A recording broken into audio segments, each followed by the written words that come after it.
And I don't share that to be morbid or graphic. That's the circumstance. That's where I was as I'm losing consciousness and the lights go out. Like everything went silent, everything went black, but then light came. I was surrounded in this brilliant, tangible light that was comforting me in all the trauma, all the, and I really wasn't aware of my physical injuries, but I knew I was hurting. I couldn't breathe. It was traumatic. And then this light comes and surrounds me, and it feels like I'm rising above the accident scene, like I'm rising above all that trauma. And suddenly I'm okay. I can breathe. I don't hurt. I feel very much alive.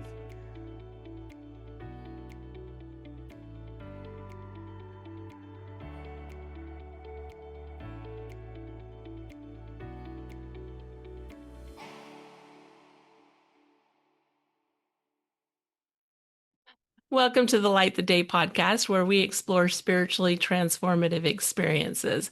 I'm your host, Julie Clough, and I am absolutely thrilled today to introduce you to Jeffery Olsen. Hi, Jeffery. Hey, it's such an honor to be with you, Julie. Thank you for having me.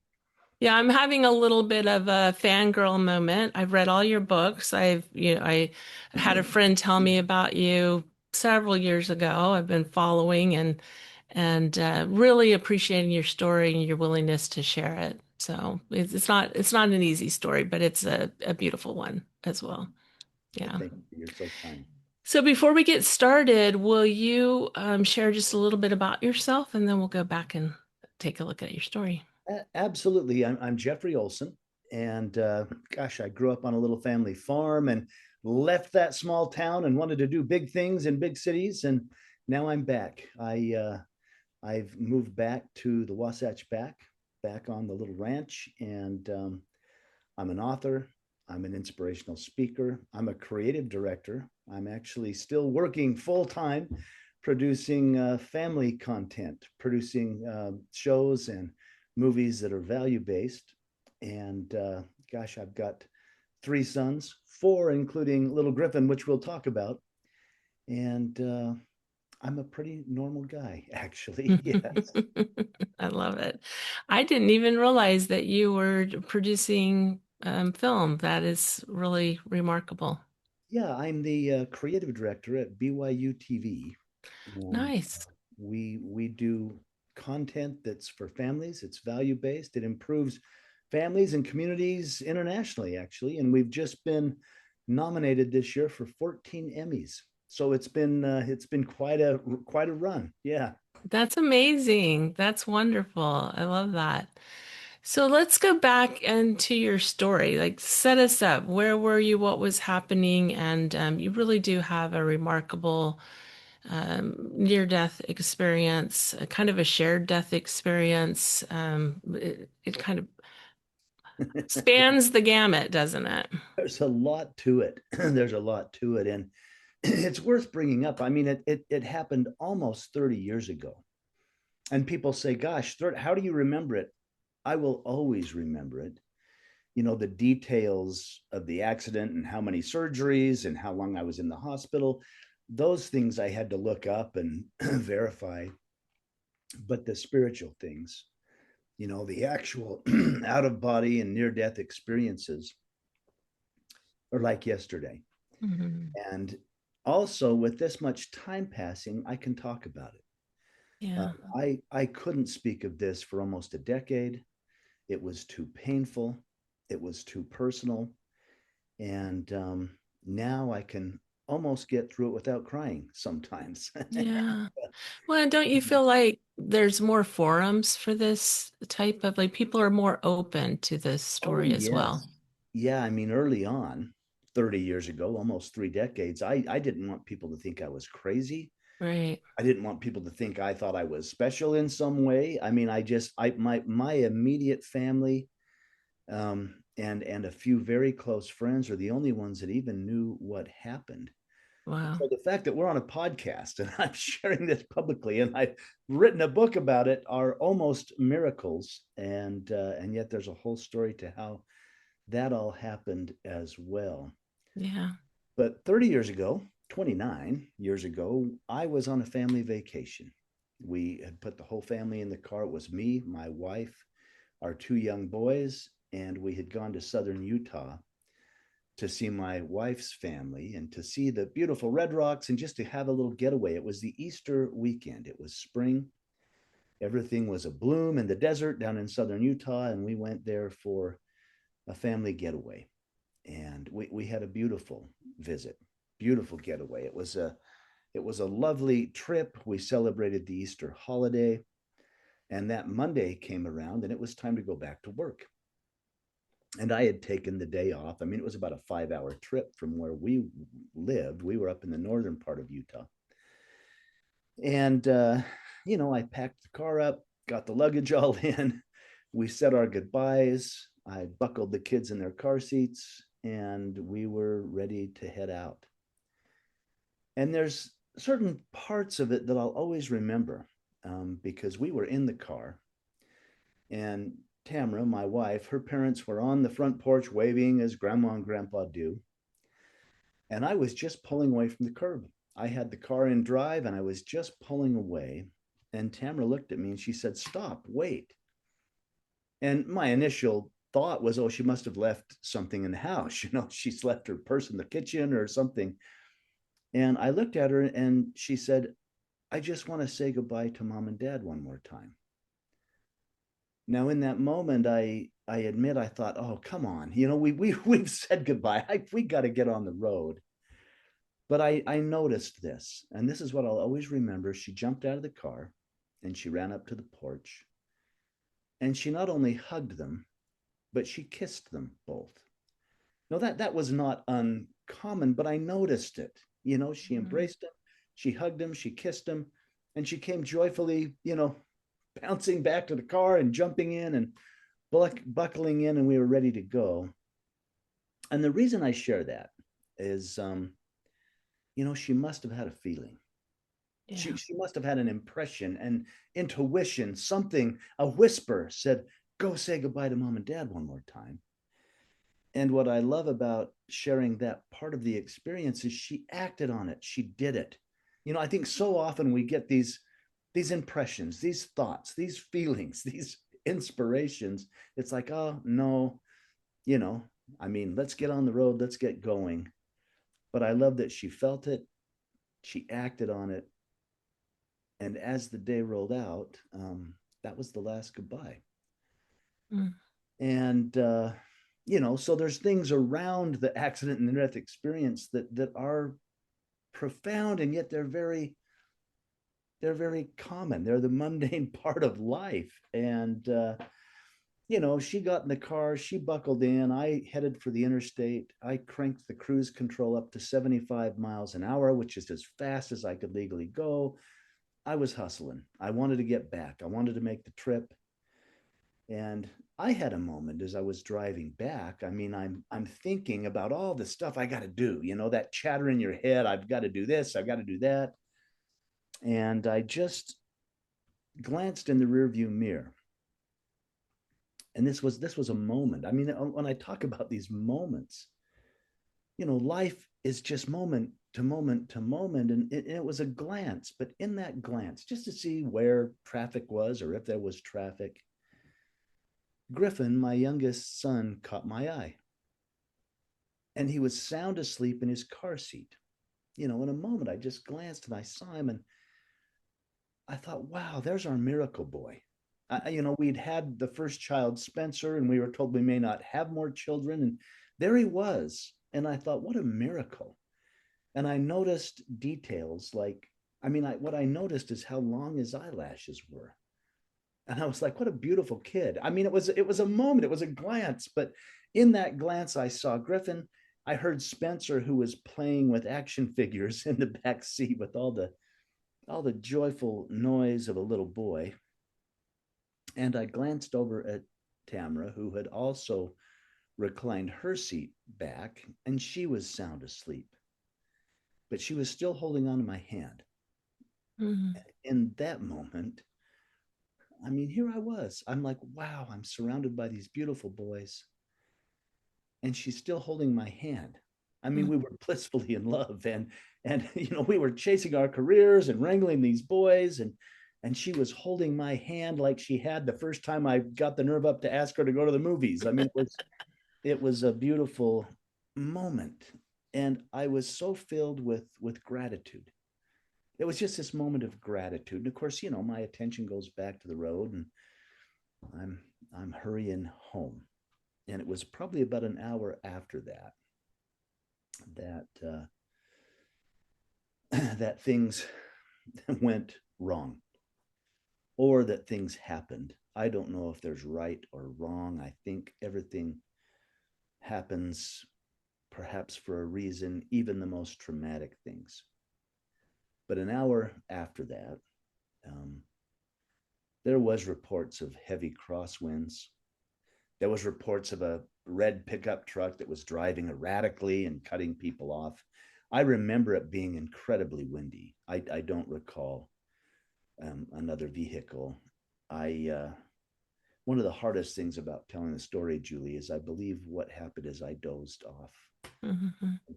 I just nodded off for a second, and there's no excuse for that. I go back. I was 33 years old. I was a young father. I had started my own business. I was working those 12, 14, 16-hour days to protect, provide, do the things that I felt men do. For whatever reason, I must have been weary, and I just dozed off for a second. And in doing that, I swerved to the right. I overcorrected to the left. And in doing so, I lost control of the car, and the car began to roll, not off the road, but down the road on that hard concrete at 75 miles per hour. It was a horrific accident. I mean, the accident report said the car rolled at least 6 to 8 times. I mean, it was, I blacked out for the actual crash. I knew we were crashing. I knew I'd lost control. And I kind of blacked out during the rolling. But when the car came to a stop, I was completely conscious. There was no blackout. I was completely aware that we had crashed. And the first thing I heard was my oldest son, Spencer, 7 years old, crying hysterically in the back seat. And my initial reaction is, I've got to get to my boy. I've got to get to my son. And that's when I realized I couldn't move. I was pinned. I couldn't move. I was struggling to breathe. There was all kinds of pain. I wasn't aware of my injuries. I wasn't aware of my injuries. What had actually happened is both of my legs were crushed. The Mhm. left leg was eventually amputated above the knee. My back had been damaged. Two of the vertebrae were cracked. Spinal column not affected, thank goodness. My rib cage was damaged. My lungs were collapsing. My right arm had almost been torn completely out and off, and then the seat belt had cut through my midsection and had ruptured all my intestines and through the hip. And I mean, it's grotesque. The femoral artery was all exposed, and by some crazy circumstance wasn't damaged or severed. But I was a mess physically. Yeah. All I knew is my son is crying. I've got to get to my boy, and I couldn't. I've just recently found out from people who arrived at the scene and were there, innocent bystanders just passing by, that I was pinned under the car. That's Wow. why I couldn't move. But I knew my son was crying. I wanted to get to him. I was helpless. And that's when the brutal reality hit that no one else was crying. And I Yeah. was I was completely aware at the scene of the accident that both Tamara, my wife, and Griffin, my youngest son, were gone. They were killed instantly in the accident. Um, both suffering injuries that took their lives very quickly. It's still hard to share sometimes, but there I Yeah, I was. imagine. And I we met briefly a couple of years ago, but what I didn't tell you before we went on, I was in a similar accident. Okay. And my two youngest children passed away in the accident. So there's so many things that you're talking about, those last moments, these things that have significance that you don't realize have significance until after the accident. That quiet in the car, like the one child that's crying and then the others, no, yeah. So I appreciate you sharing it because I know it's really challenging. Well, bless you. I didn't recall that or wasn't aware. Yeah, yeah, no, we met very briefly. I didn't expect you to recall it at all. Yeah, Well, bless you. I mean, you've been there. You've yeah. done that, and it's a hell only those that have been in it will ever comprehend. And I don't share that to be morbid or graphic. That's the circumstance. That's where I was as I'm losing consciousness and the lights go out. However, that was so brief. It's like, oh, like everything went silent, everything went black, but then light came. I felt light come. It was tangible. Light came to me and surrounded me. I was surrounded in this brilliant, tangible light that was comforting me in all the trauma, all the, and I really wasn't aware of my physical injuries, but I knew I was hurting. I couldn't breathe. It was traumatic. And then this light comes and surrounds me, and it feels like I'm rising above the accident scene, like I'm rising above all that trauma. And suddenly I'm okay. I can breathe. I don't hurt. I feel very much alive. Stark difference. Yeah, and that's the contrast of what happened so quickly. Like, wow, I mean, people have wondered when loved ones pass, like I suppose many could argue I had a very traumatic passing. I mean, my soul left my body, Absolutely. and it was the most natural thing that happened in the twinkling of an eye. It's like, oh, I'm okay. But how can I be okay? I mean, immediately it was like, how can I be okay? But I can breathe. And what is this comforting, beautiful light and all this love? And I was just coming to terms with what has happened. And then my wife, Tamara, who I knew was deceased at the scene, suddenly she was in the light with me, um, right with me. She was right there, and she was very much alive. She was gorgeous. She was radiant. She didn't have the injuries that I had witnessed in the accident. She was absolutely divine. And she was emphatic. You can't stay. You got to go back. You got to Mhm. go back. And even that was traumatic, if you will, but in all this peace and all this light. But she would put her hands on my chest and say, "You got to go. You can't stay. You got to go back." And then she would pull me close in, and I mean, we wept, we cried, we talked. We actually had a conversation that if I stayed with her, Spencer, our oldest son, would be orphaned.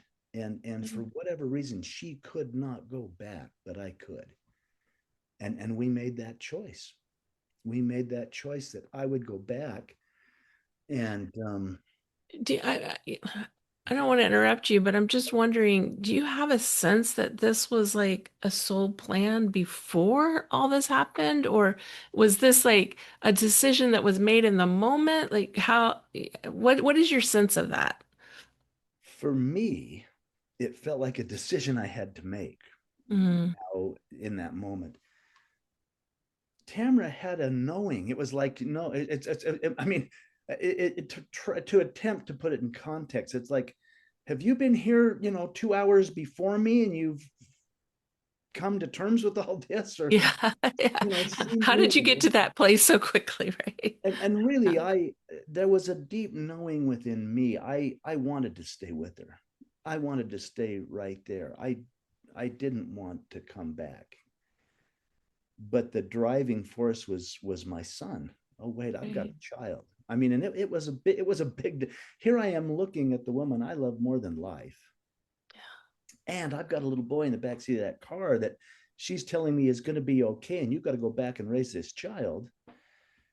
and we made a choice. I mean, it's the most profound goodbye I'll ever say. Um, And it's an impossible choice. it's it's an impossible. Sometimes I wonder what was I thinking, Yeah, yeah, But I chose to come back, and it seemed like a soul plan. It felt like a soul contract. Oh yeah, I know, I do. Yes, I know. It wasn't a, well, let's roll the dice and see what happens. There was a deep knowing that, yeah, I'm coming back. yeah, And I do embrace soul plans, soul contracts, and that all came clear much later in my process. yeah. But in saying this goodbye, and I have no concept of time in this light, this holding place. I later found out people arrived at the scene. Um, they emergency services were called. I was extricated from the car, out from under it. I was life flighted, to the nearest level 1 trauma center. I didn't know any of that. All I knew is I had crashed the car. Half the family had passed. And here I was talking to my wife, who was very much alive, and I was going back. My good friends, they don't laugh about the accident, but they tease me and say, "Your own wife kicked you out of heaven." We kind of laugh about that. But I did. She was emphatic. You got to go back, and it's interesting. I didn't have to figure out how do I go back.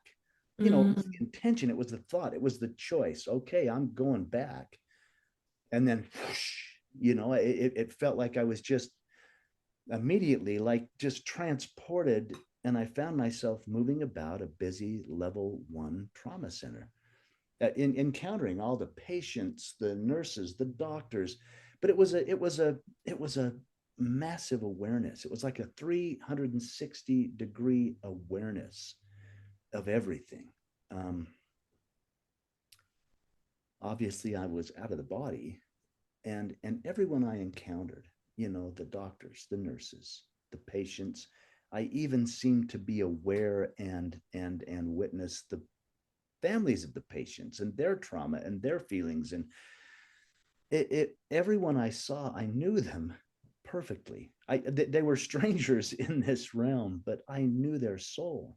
wow. I knew their love, their hate, their joy, their challenges, their thoughts, their lives, their experiences. And even in all that, I saw them as so magnificent. Um, I mean, quick example: nurse passes by me in the she's completely unaware of me. I mean, I don't believe people could see me, but oh, was I aware of her, and I knew her whole life, and I was keenly aware of the abuse that she had received as a child, like in a moment, these moments I talk about. Wow. But in that same instant, it's like, but look at her.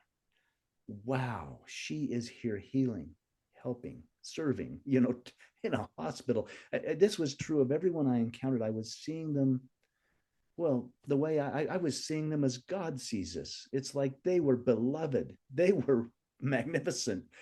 And this was true of everyone until I came to a body I didn't feel anything from. Here's this body, this unrecognizable body on the gurney, and I didn't feel anything from it. So I stood closer to take a look, and that's when I realized, that's when it really hit. Wow, that's me.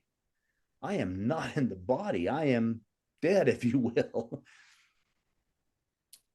And there was this sadness, it's like, wow. And then it was profound. I mean, I looked at my body that was so beaten, so broken, and I realized that I had taken it for granted. Mm, It's like I never honored this magnificent machine. No, I honored it. Gosh, I'd been a Division 1 athlete. I was healthy, I was strong, I was fast, I was all those things. But I had missed this beautiful miracle that I didn't have to remind my heart to beat. I didn't have to mm, think about my lungs breathing. I didn't have to teach my eyes how to see. I mean, I'm looking at my body with such reverence and knowing I've got to get back in. Oh, but it's so broken. It's such a mess. And again, our intentions, I've got to go, I've got to get back in there. Didn't have to figure out how, it was just the choice. I'm going in, and then, you know, bam, back in the body, which was so heavy. So, I mean, the return of the guilt, the grief, the pain, the trauma, the regret, all of those things returned so heavily. It was like it was not a pleasant experience, to come back. And I was ventilated. They have the big tube down your throat that's doing the breathing for your lungs. And my legs were immobile, having been crushed. My right arm was immobile. It was completely torn, no rotator cuff, no, it was completely torn out. And they eventually tied down my left hand because I kept grabbing at all the medical equipment. And there I was, to deal with it in this realm. And I was I couldn't even move. And that whole term of be still, uh, Mm. it was a whole new meaning, a whole new experience to what that was. And the hospital was, it was a profound, miserable, terrible, beautiful, Yeah. enlightening experience. I felt people's souls. I was in and out of the body at times. I realized how close my relationships were. My brothers, I mean, gosh, they practically lost their jobs to come and sit with me in the hospital. And I was in ICU, for an Yeah. extended time. They I was in the hospital for almost 6 months. They did Wow. 18 surgeries in all, trying to put me back together. And they did. They put me back together. And the love I felt from family, the love I felt from doctors and nurses, the care, the love I felt from workmates and neighbors, and I mean, it changed me. It changed me, and the whole experience changed me. And yet, the most profound thing may have happened at the end of my hospital stay. I mean, all this was going on, and it was over a span of over 5 months. It's worth pointing out, the two most profound experiences around the accident were at the scene of the accident, before I had all the narcotics and the morphine administered. And then at the end of my hospital stay, when I was off of all the heavy narcotics. And I bring that up because, oh, there was a lot over those 5 months that was really interesting. And yes, I was on a lot of morphine. And yes, there was a lot of stuff going on. But I'll share one thing. And here again, even these are no accidents. And I'll be brief about this, but this is one example of some of the miracles and the things that happened in the hospital. The families were discussing, what do we do? Um, my wife's family had a burial plot down in southern Utah, and they wanted Tamara and Griffin to be buried in the family burial plot. I was touch and go. Nobody knew if I was going to survive or not. And so it's like, well, what about Jeff? You know, is he going to be buried with them? And if he is, what about Spencer? Should the family be 5 hours away from this little boy? I mean, there was all this, it wasn't Oh, yeah. tumultuous. The families were, but there was all these decisions to be made. Really, really hard decisions that have to be made in very crisis situations. Yeah. Yeah, I mean, everybody's grieving miserably. This has just taken the whole family, both families, by storm, and they're attempting to make decisions. Well, I was completely unaware of that. I was completely unconscious. I'm in ICU, and I kept having these experiences. Tamara came to me. It's as if she just was right there sitting on the bed with me. And she's telling me, in my experience, here's what I want. I mean, silly things, maybe even trivial things. I want my cousin to have that special ring. I want my sister-in-laws to have my party dresses. I want, She wanted the baby buried in her arms. She wanted Mm. Griffin with her. She was outlining this whole thing. She said, I want to be buried near our home in northern Utah so that Spencer has a place to come and be, and you too. And anyway, she's sharing all these things with me in this experience. And at one point, as the family was still attempting to make all these decisions, and it's kind of funny, I had been life flighted into a medical facility that was not in my insurance network. Oh, wow.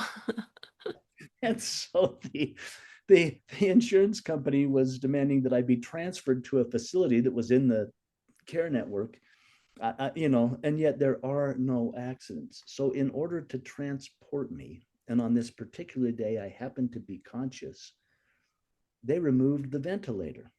Mm. And of course they had to put a thing on me that they had to bring the life flight crew back in to transform me for 2 miles to the hospital in my network.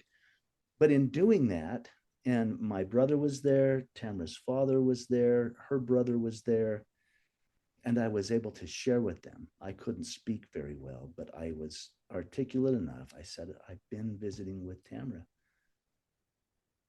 She wants to be buried near our home with the baby in her arms. She wants this, she wants that. She wants this little song sang at her services. Wow. And the family was shocked and yet relieved. They're like, wow, really? Tamara's been talking to you about these things. And I said, yes. And that's probably about all I could get out. They honored all of that, which was a blessing. And that's just one little example of things that were going on in the hospital. I won't belabor that, but miracle after miracle and things after things happened. At the end of my hospital stay, when I'm off of all the heavy narcotics and I'm not ventilated, I had gotten out of ICU, I had gotten out of surgical recovery. I kept going back and forth. The infections were horrific from my intestines and everything being all ruptured. And then I kept throwing pulmonary emboli, the blood clots that lodge in your lungs, and that wasn't a fun experience. I was past all that, out of ICU, out of surgical recovery, out of regular hospital. I was in the rehabilitation wing. I was practically ready to come home. And I was grieving so miserably, even with everything that had happened. I mean, it was so difficult.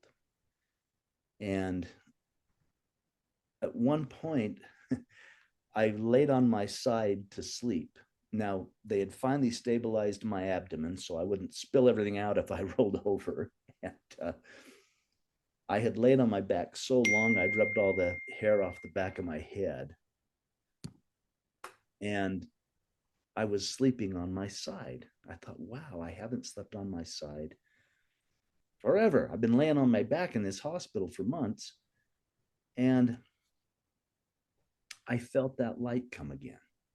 Mm. I'm laying on my side. It was an interesting thing because I was sound asleep, and yet I was conscious of the fact that I'm sleeping soundly, peacefully. Wow.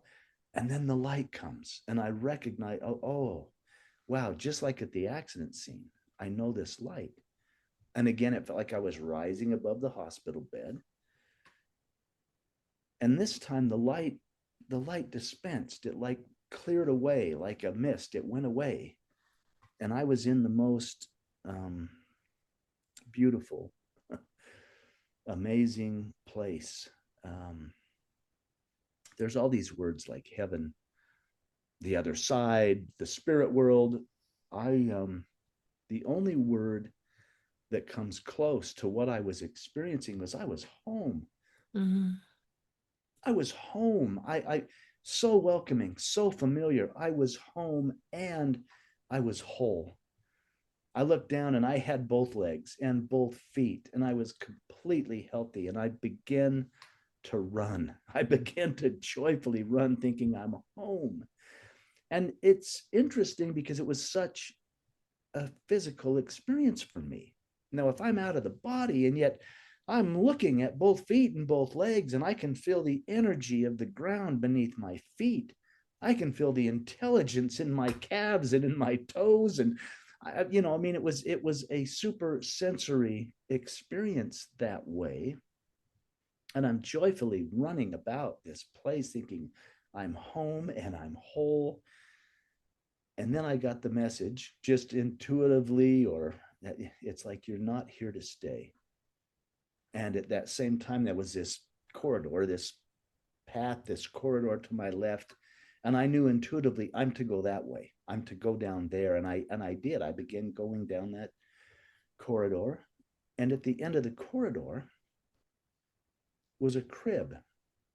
And I was so intrigued by this because Griffin, who I'd had no connection with since the accident, was still sleeping in a crib. He was 14 months old at the time. And of course, he was trying to sneak out of his crib and being mischievous at night.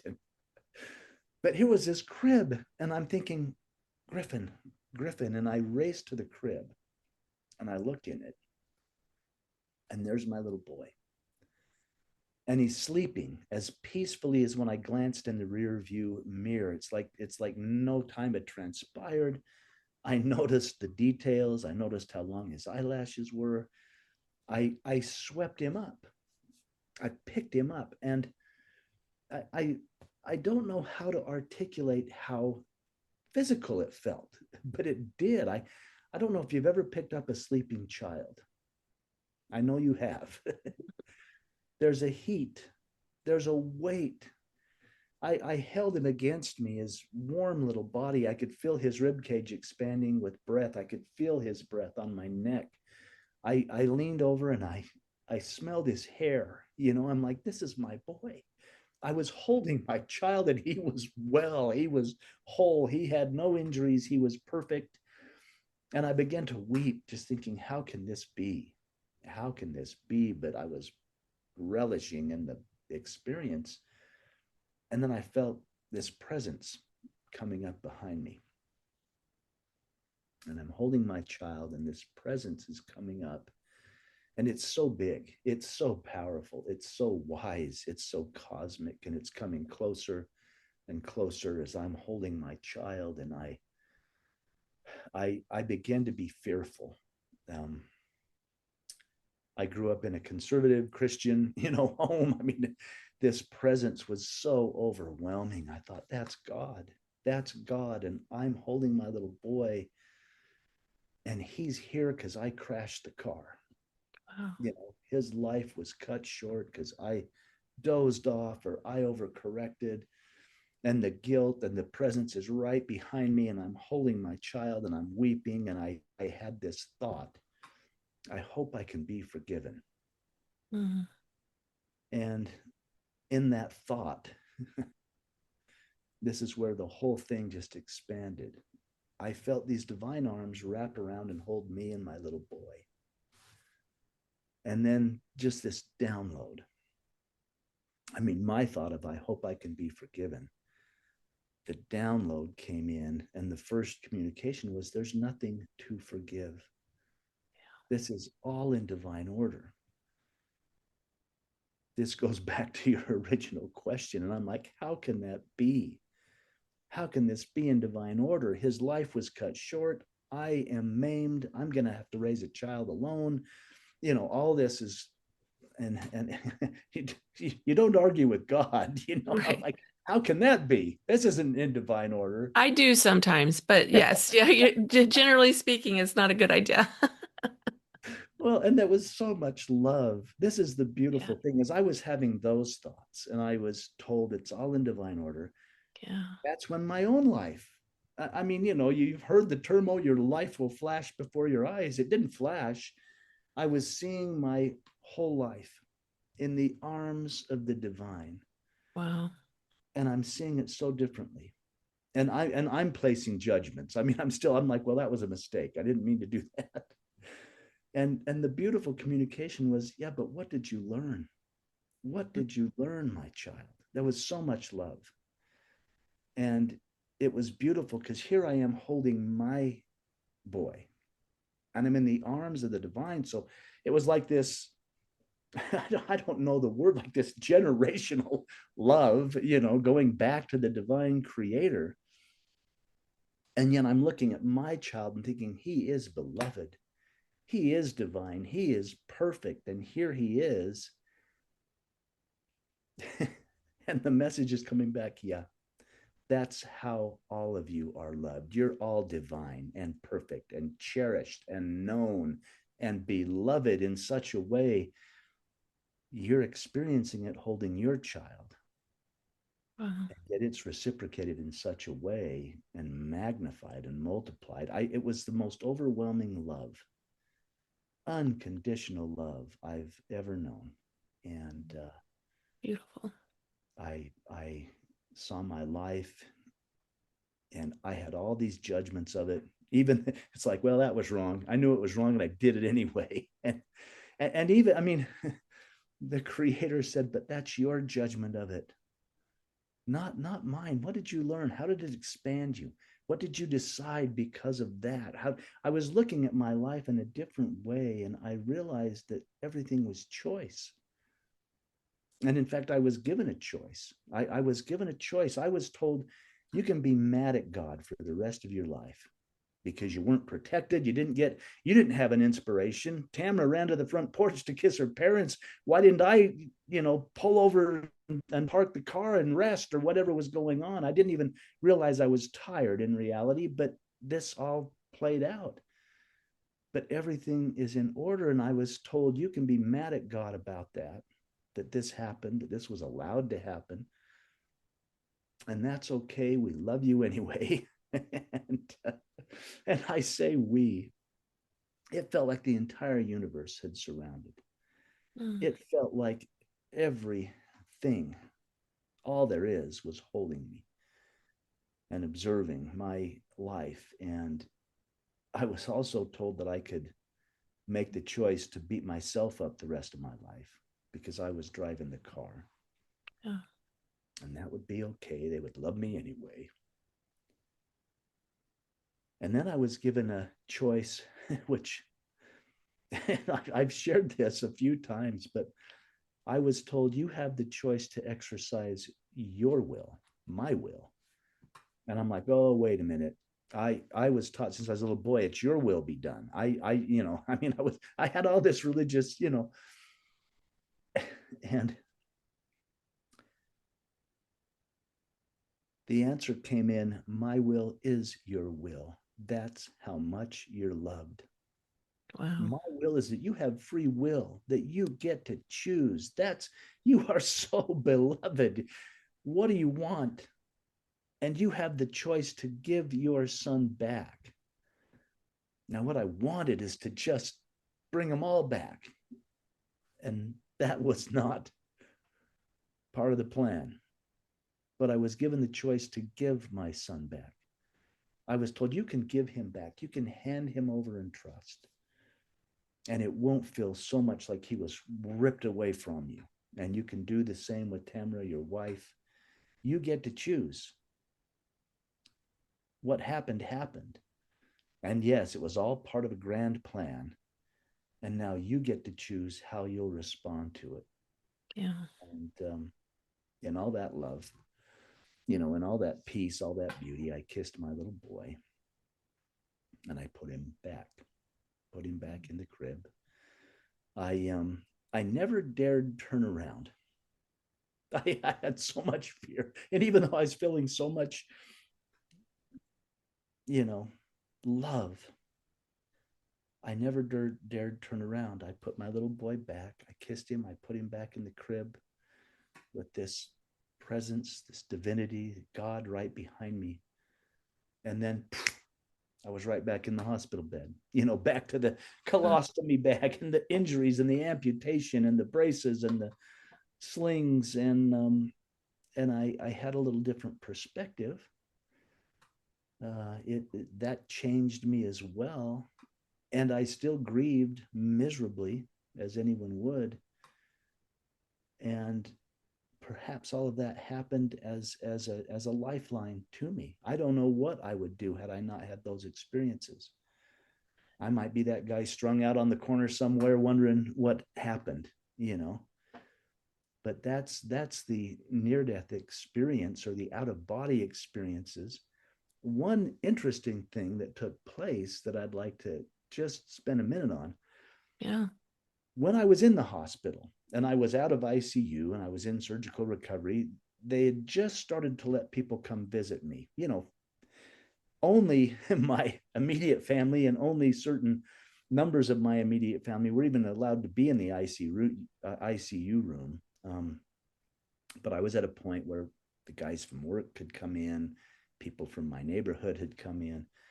But this man and this woman came in, and I didn't know who they were. I couldn't place them. And I was assuming, because they were just in regular clothes, I thought they might be a couple. I didn't know who they were.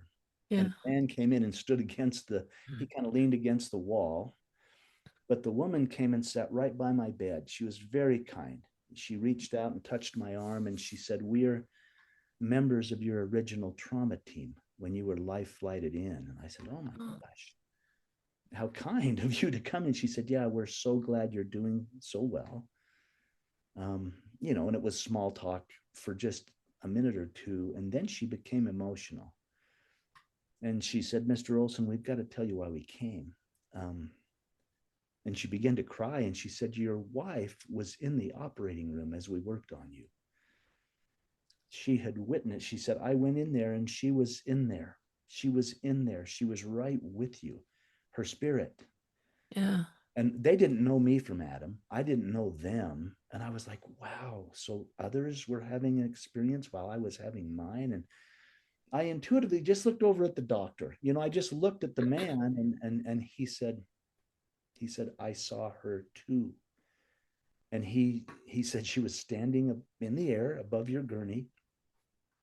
And he said she communicated with me. And I said, "What did she say?" And he looked at me and he said, "She simply shared her gratitude for what we were doing to save your life." And I burst into tears. I said, "Of course she did. That's who she was and is." And they had no idea the deal we had made. They had no idea that she had said, "You got to go back. You got to live. You got to raise our boy." And That's really here's amazing. here's the doc. And so I've actually become good friend. His name is Dr. Jeff O'Driscoll, and he's written a book about his experiences. Not I've read his book too. okay, yeah, yeah, not just mine. He had profound things happen as a Yeah. 25-year veteran in a level 1 trauma ER. But there's things like that. I didn't need the validation.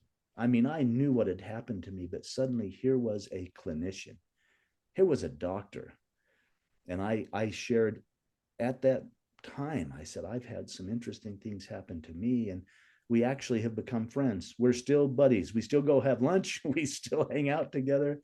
And it's been 29 years. So Wow. there's lots around it. And I've talked so much, but let's ask me anything. I'm an open book. You can ask me anything. Well, I'm wondering, like, what does your life look like now? Like, I know that you said you're in the hospital for 6 months, and I know that there's a lot of healing that still has to be done, not only emotionally, physically, spiritually, all those things. Like, when did you start feeling like you were starting to be able to like feel the physical healing and the emotional healing, but being able to integrate those experiences? And I know that's a broad question, and I'm sure it's been many, many steps in that, but Yeah, it's a beautiful question, actually. And it took a long time. It took a decade. I mean, mhm. I try, and I've learned that people that have near death experiences, the average is about 7 years processing time. It was 10 years for me. And little things happened. Gosh, coming home from the hospital, and I'll tell this briefly, but my surviving son, Spencer, he had seen me in the hospital. He'd come to, but I was laying in the bed under the covers, I mean, it was, and we would cry together and we spent time together. And he was staying with my younger brother and his wife. My family was amazing the way they just rallied around. And yet coming home, I thought, wow, how's he going to accept this? I'm in a wheelchair, my right leg is all in a brace because they attempted to repair the knee. It still has 6 pins and a plate in it holding it together. But I was so concerned about him. And of course, my brothers came to bring me home, and I wasn't even going to my own house. I was going to my brother's house that had been looking after my son, and I was going to have to stay there for home health and rehabilitation and all the physical therapy. And, I was not well. I was just well enough to come home. And my brothers would have to actually lift me. They would have to put me in the wheelchair. My right leg was in a brace. My left leg was amputated. My right arm was all in a sling. I only had use of my one left hand to drive this little electric wheelchair. And we're approaching the house, and I'm so concerned about him. And we pull in the driveway, and there I see him. Remind me how old he was? He was 7. So 7. he's looking out the window, watching as his uncles, my brothers, are literally lifting me up and putting me in this wheelchair. And there's the brace, the colostomy bag, all this stuff that's going on. And he sees that, and he comes running out the front door, and he comes running toward me, and he runs right past me. I'm like, oh man, this is too much. It's too much for him to handle. And I begin to navigate the electric wheelchair, and my brothers are emphatic, you got to do this yourself. You're going to get independent. And I navigate, and I turn the chair to go up the ramp they had built so I could get it in the house. And as I turned, I just looked to see where he went, and he had actually run across the street, and he began knocking on all the neighbors' doors, and he was shouting, come out, come out. My dad has made it home. Come see my dad. That was such an impactful part of your book. That's one of the things that really stood out to me. Well, Yeah. that's when it began to shift. Yeah. Because, as I saw him do that, and he did make the rounds, and he came and threw himself on my lap, and it hurt. I still had all the sutures from the abdominal repair and on and on. And anyway, I held him, and I had a conversation. I said, he was a Star Wars nut. I said, look, they're going to make me a Darth Vader leg. I'm going to learn how to walk. I'm going to get off these things. But I said, are you going to be okay with this? And he said, Dad, if you were nothing but a puddle of blood, I would still love you. Oh, that was a Here sweet was this boy. love of a child, of my surviving son. And the reason I wanted to share this is here I am in this realm, in a wheelchair, broken up physically, broken up emotionally. And here's this little boy of mine that I came back for. And he'd love me no matter what. And I'm holding my surviving son in the wheelchair, and I'm realizing that's no less divine than being in the other realm holding my son that had passed in the arms of God. Like heaven is right here. There's nowhere to go. There's nothing to become. It's to be perfect in that moment and cherish these beautiful things and these miracles in our lives. And yeah, it was a long, hard road. Um, I eventually remarried. We adopted 2 boys. Um, that relationship ended recently, which was devastating. Oh, I'm sure. But I've still got, Spencer fell in love. He got married. They've got a grandbaby. This little maverick, my grandson he's my pride and joy. And I've got my other 2 boys that are adult children. They still live with me. They're working, and we're back on the ranch, and they've got jobs. They're not always here, but I've been blessed, and I've Yeah. learned a lot. And even in, things continue to happen. It's not like, okay, we're done and you live happily ever after. I mean, things happen. I I've come to the conclusion, and I didn't mean to go into all this. I think divorce is harder than death. I mean, gosh, Tamara left this world holding my hand. I knew she loved me, Yeah. and I knew where she was. It wasn't theology based on my experience. I knew where she was, and there was the finality that she wasn't coming back. Yeah. I mean, I in divorce, the I don't love you anymore, or I love someone else, or I love you but I can't be with you. I mean, that's deep. That cut. Very complex. Yeah.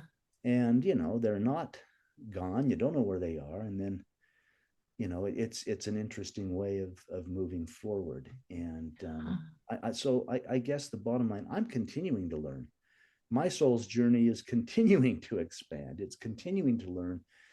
And I suppose that's the purpose of life, is Yeah. to learn. And we'll learn by our experiences. And we don't always feel like we choose what would happen. In fact, at some cosmic level, maybe we do, but when you're in it, no, I Right. wouldn't choose this. And then Right. you realize, wow, but this expands my soul. I have a deeper capacity for love, a deeper capacity for empathy and compassion. And that's the soul's journey, I suppose. Yeah, it's beautiful, and I love that you shared that about your homecoming and how that was a piece of your healing was just experiencing that with your 7-year-old son Spencer and just feeling that love and feeling like, oh, this is as beautiful and impactful and as heavenly as the other side. And if you'll indulge me for a second, I will share a personal experience I had that was somewhat similar because I was in a rollover accident. I also fell asleep at the wheel. My two youngest children passed away, and it was on Mother's Day in 2007. And a year later, my two oldest children were off at college. And then I had two boys still at home who were teenagers. And a year later, on that anniversary, on that next Mother's Day, my two girls surprised us and flew home for the weekend. I'm going to try to get through this without falling apart, but they flew home for the weekend. And I remember sitting in the church that day with my living children on that bench and feeling the presence of my other children with us.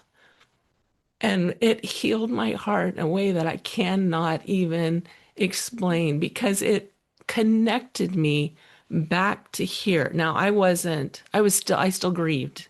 So I can fully appreciate to the extent that, I can, right?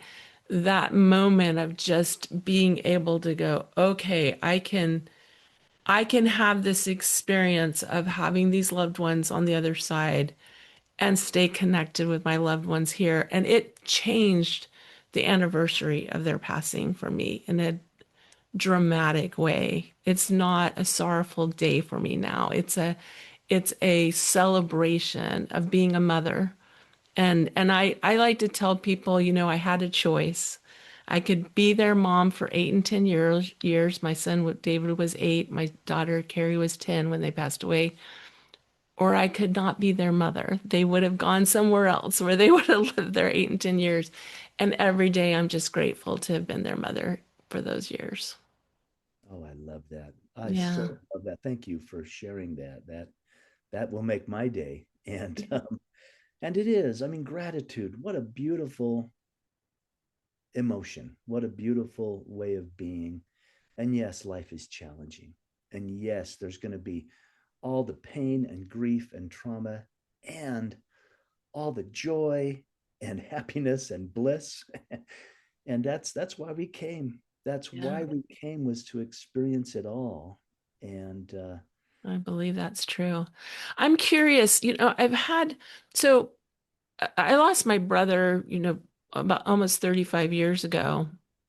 And I became, in those days, near-death experiences were shared, but it was George Ritchie's book, right? Return from Tomorrow. I read that numerous times. I still have it on my shelf. I still return to it every once in a while. Um, but I became a student of near-death experiences. I mean, my brother died by suicide, and so like it had that additional element to it, right? But in hearing stories like yours, I just feel like not only is the experience of touching heaven the way that you did, I'm sure, healing for you and giving you additional understanding of your own experience, but it's healing for all of us. And so, my gratitude to you for being willing to share your story. But I've had a couple of people, and this always surprised me. And I'm curious what your feelings are on this. But I've had a couple of people, I'm thinking specifically right now of a widow who said to me, her husband had passed away 3 years before, and she said to me, I feel like I lost him twice because I lost him to death, but I also lost him to heaven. And there, for her, near-death experiences were like they're home, they're happy to be home, they don't want to be here. Mm. But like, what would you say to that? Because that's very different than the way that I view it and the way that I feel about it. But I'm just curious what your thoughts and feelings are about that, having lived That's it. yeah, that's different than now here again, I don't want to sound like it was blissful to be there in those realms. My experience is that they grieve just like we do. Yeah. I mean, that goodbye with Tamra as I'm coming back and she's staying there, she was more emotional than I was. And I was a wreck. And they look out for us, they watch over us. We might not always experience them. And it's a beautiful thing. I mean, Spencer, my surviving son, he didn't have any experience. He didn't have a near death experience. He didn't have a trip to heaven. He didn't have any of these things. And when he was a young man, he came to me. He said, "Dad, this was a very this was a very stretching experience too." He said, "Look, I mean, he was probably 19, maybe 20. I don't know. He was in college. He was playing in a band. There was a lot of stuff going on." And he's like, "Dad, I don't get it." He's like, you speak of a higher power, you speak of these visitations, these dreams, these things that happened, visions even. And he said, either you're deceived, maybe oxygen shut off to your brain and it was all a hallucination and I'm just listening to him, or you're making it up. And he said, "Dad, I beat my knuckles bloody on this thing you call God, and I got nothing." Yeah. He said, "For 12 years, all I wanted was just to feel my mom, and there's nothing." And Mm, so, I was like, "Oh no, what do I went home. I pray. I fell on my knees. I said, "God, give him something. Give him anything. I'll give all my experiences away. Give this kid some light. Give him, he was at a weird crossroads in life, right. and it was an interesting experience because I don't profess to get answers every day, but in this circumstance, God said, "Why are you judging your son?" And I'm like, I'm not judging. I'm not judging my. It's like, yeah, you are. You think that your experience is better. You think that what you had is better than what he's having. Wow. Yeah. It was like, don't you know I've got him? Don't you know his experience is perfect for the expansion of his soul? And your experience is perfect for the expansion of your soul. And they don't have to look alike. In fact, you don't even have to be the same. And your job, Dad, is to love him. That's that. It's like, Jeff, we got to beat you over the head with a bat. Like, unconditional love. Stop putting conditions on your love of what he should experience or how he should be. Your job is to love him. And I've watched Spencer grow into he's a compassionate man. He's kind. We wrote a book together recently, a children's book. Right. Um, and he wanted to do that. And we came to the conclusion that grief is the most magnificent expression of love. We Yeah. grieve because we love. And I love your story of the joy of knowing no one's ever gone.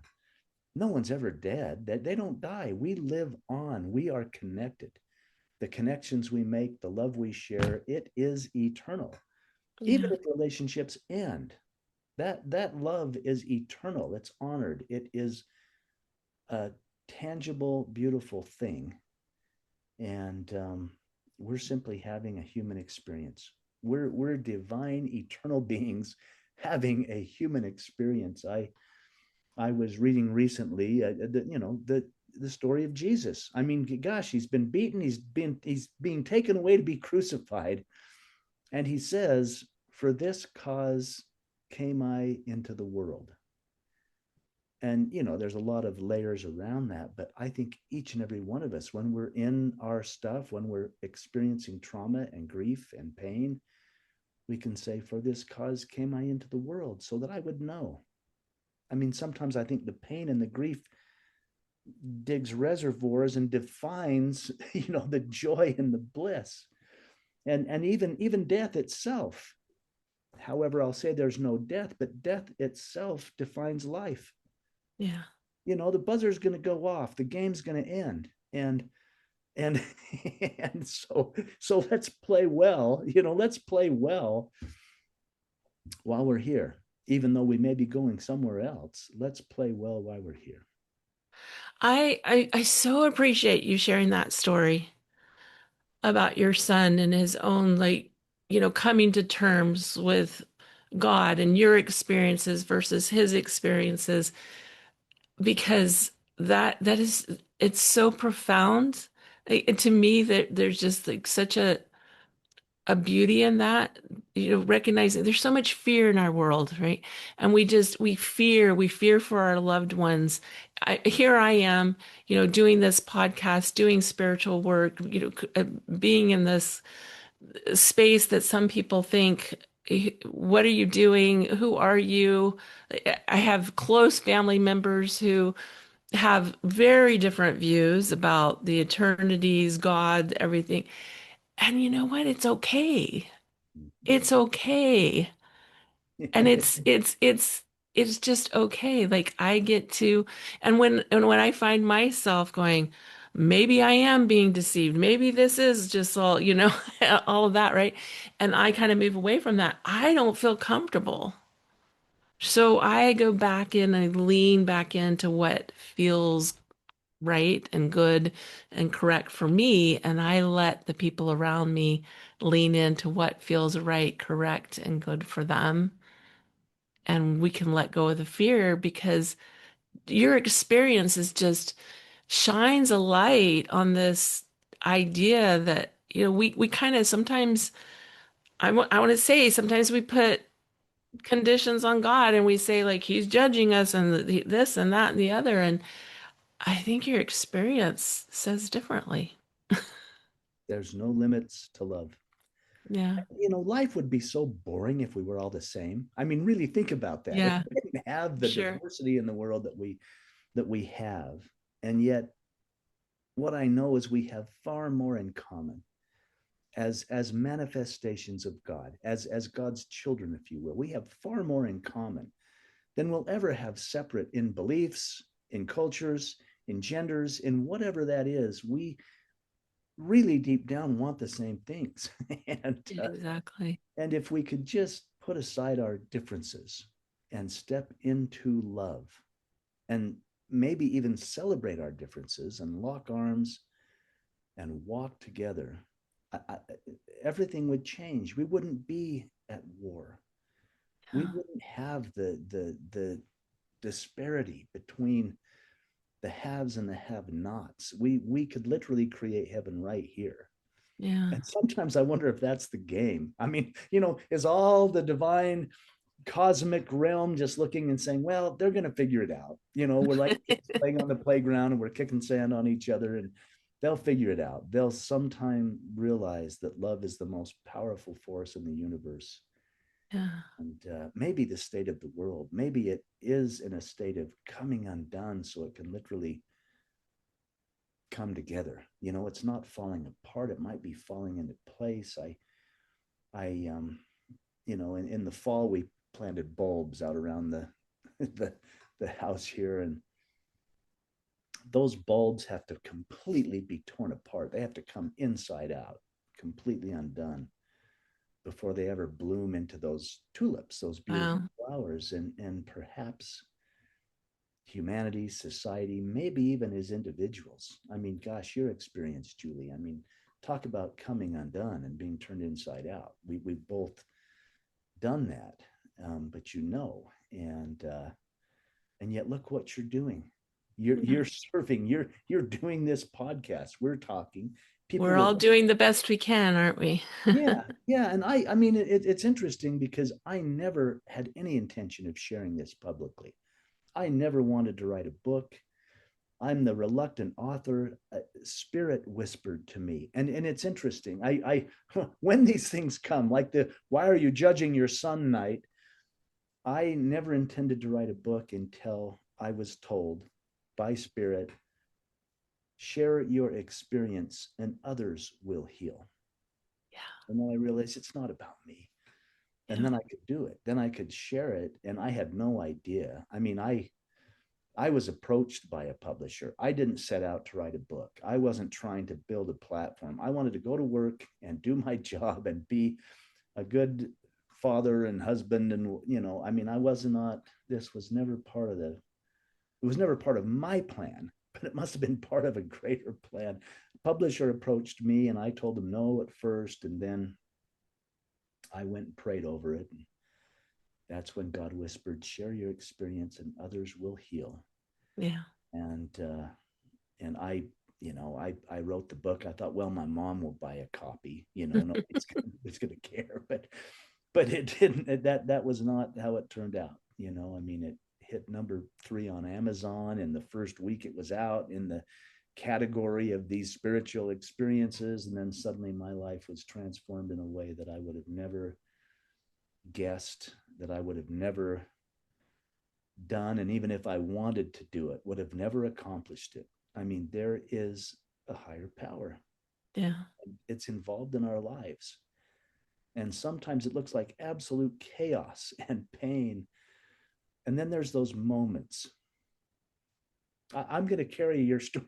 There's those moments you're sitting on a bench and and everything shifts, and I might be looking at a sunset. I might be looking at a flower. I might be watching a cloud. And it's like, wow, all is aligned. yeah, God is in this. God is in this somehow. And it is gratitude. It's like, wow, I'm grateful that I'm here now, having the experience with the people I'm having the experience with, and all is well. We're in such good hands. All is well. yeah. Even when it doesn't look like it. Oh yeah. Especially when it doesn't look like it. Yeah, Especially when it doesn't look like it. yeah. Well, thank you so much. Again, just even a broader thank you, not just for being here today, but for your expressions of your story, for your tenderness in telling your story, for the work that you've done to integrate, to embody the story of healing, of heaven, of being that witness. So thank you so much for that. I know that um, we met at Ions last year, by the way. I didn't mention that, but in 2024, I guess it was, just very, very briefly. So I wouldn't expect any remembrance of that. But um, so I know that, like, I know how involved you are in bringing this type of healing to people. And so I just want to say thank you on behalf of everyone that you have touched, because you certainly have. Your wife, Tamra, your son, Griffin, your son, Spencer, you all have touched our lives. And so I want to thank you for that. Thank you. Yeah. And you're so welcome. And what an honor. What Yeah. an honor to rub shoulders. And I'll see you again. I'm sure our paths will cross, and I'm I'll sure know they will. exactly who you are. And Yeah. I will honor your journey. What an incredible story and experience you have. So keep going. So I want to, before we go, share any last minute thoughts that you might have. And also, where can people find you? Where can they find your books? Can they find you? Where Oh can they gosh, the, connect? the books are on Amazon. Knowing is my personal memoir, which includes the near-death experience and the aftermath. Where Are You is the children's book, both on Amazon. The website's the best place to find me. It's Envoy Publishing, ENVOY publishing.com. And I'm on Instagram. I don't even really do social media. I've become a recluse, but you can find me at Jeffrey C. Olsen on Instagram. And Jeffrey is spelled Jefffery, middle initial C. Olsen is Olsen. Awesome. Amazing. Thank you again for being with us here today. Thank you, Julie. Such an honor. Thank you.